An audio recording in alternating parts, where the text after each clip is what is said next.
Hi, my name is Lily Greenberg, and today I will be presenting on grooming as social currency in chimpanzees at the St. Louis Zoo. This presentation is brought to you with the help of Jake Funkhauser, Helen Boostrom, Heidi Helmuth, and Cricket Sands. First, for an introduction and some background. Throughout our daily lives, we exchange social currency, and by doing so, expect certain social outcomes and responses from those around us. While certain behaviors we engage in are altruistic, others are done to ensure future benefits or to reduce future risks.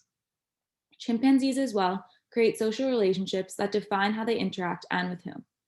Males tend to have strong relationships amongst themselves and a dominance hierarchy within themselves, whereas females are seen as having weaker female female bonds, which in part may be due to the female emigration that occurs within chimpanzee communities. Grooming behavior, despite being most blatantly associated with the purpose of hygiene, has been shown to act as a form of social currency for chimpanzees and therefore holds a potential power in shifting their social spheres. The research question for this study was, how do patterns of grooming affect other types of social behavior in chimpanzees? The hypothesis was that grooming between chimpanzees serves social functions, and the prediction was that patterns of social grooming will affect patterns of affiliative and agonistic behavior and show some degree of reciprocity. The 9 chimpanzees at the St. Louis Zoo were the subjects of this study. On the right, you can see an image of all 9 of the chimpanzees.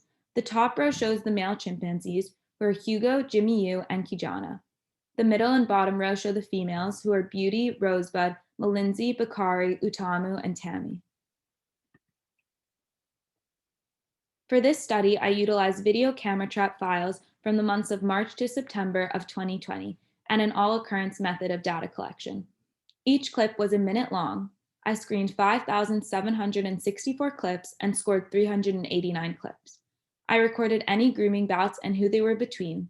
I recorded any affiliative behavior, which included social play bouts, play face, comforting/greeting, submission, and sexual present, and who it was between. And I recorded any agonistic behavior, which included agonistic bouts, fear face, wrestling, and contact aggression, and who it was between. The inter-observer reliability was carried out in 3 trials, each of which had 3 hand-selected clips displaying a range of behaviors and pairings. An inter-observer reliability score of 88.89% was achieved prior to data collection. The following video was brought to you by the St. Louis Zoo and shows the view of the camera traps as well as all 3 behavior categories for this study. In the first part of the clip, you are witnessing a grooming bout.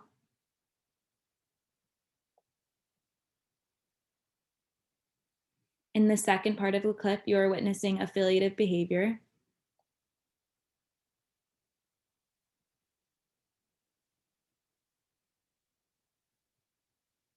And in this final part, you are witnessing agonistic behavior.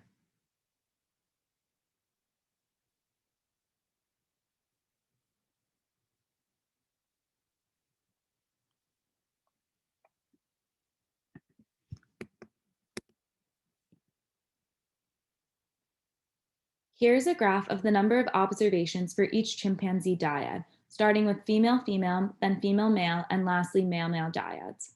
What I'm showing here is that certain dyads have much stronger interactions between each other. This graph also shows that the majority of interactions in general was grooming amongst the chimpanzees.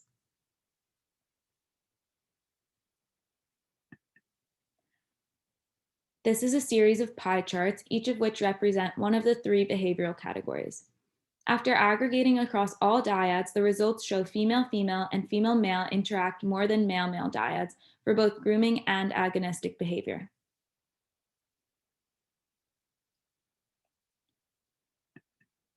And lastly, these 3 diagrams show social networks for each individual behavior.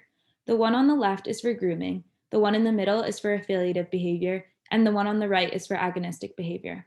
The female chimpanzees have been boxed in purple. Distance between individuals is an indication of relationship in these social networks.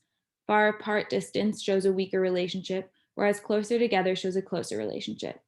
The thickness of the lines is another indicator of the strength of the relationship. The thicker the line indicates the closer the relationship, and the thinner the line indicates a weaker relationship. The takeaway here is that everyone is very well connected to every individual within the chimp community. But females appear to hold a more central connection for grooming behavior, whereas males have a more central position for agonistic behavior, which is seen with Kijana in the agonistic behavior and seen with Malinzi in the grooming behavior.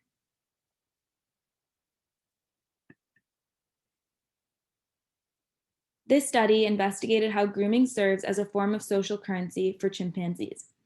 While grooming plays a critical role in hygiene, this study hypothesized that its role extended beyond that and held the power to alter social networks and affect the amount of affiliative versus agonistic behavior between the chimpanzee dyads.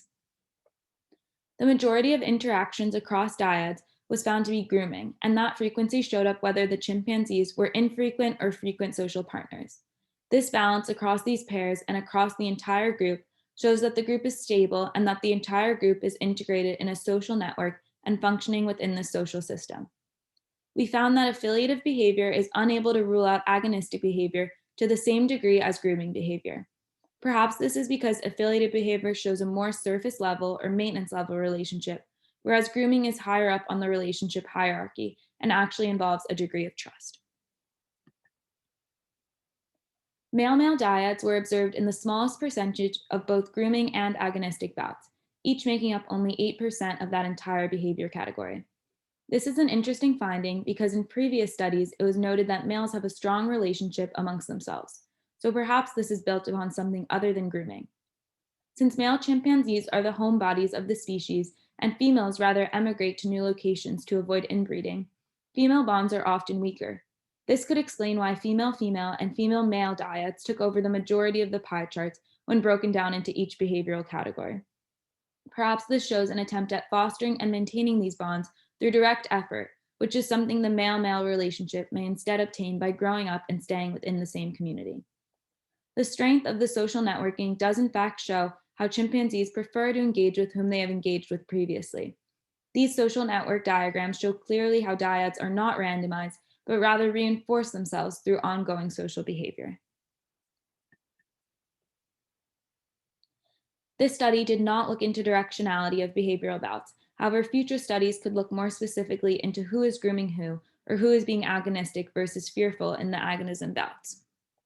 This could reveal directionality of the social networks rather than just strength of the social ties.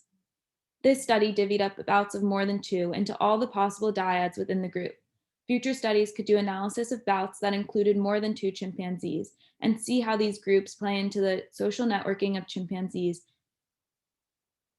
In this data set, for example, there were 71 observations of bouts between more than two chimpanzees, 54 of which were triads, 13 of which were tetrads, and 4 of which were pentads. Lastly, future studies could look into the order in which chimpanzees join a bout to see if these larger groups are still heavily impacted by dyadic relationships. I would like to thank Professor Sands and Jake Funkhauser for all the time they dedicated to my study, especially with an important historical contextualization of chimpanzee natural history, as well as helping put my data into a visual format, and for all the positive reinforcement that motivated me throughout my research project. I would also like to thank Helen Boostrom, Heidi Helmuth, and the other staff of Jungle of the Apes for supporting this research and all they do for the apes at the St. Louis Zoo. Lastly, I would like to thank Lauren Spiz for assisting me in my inter-observer reliability trials for this project. Here are my references for this study, and thank you so much for your time spent listening to my presentation.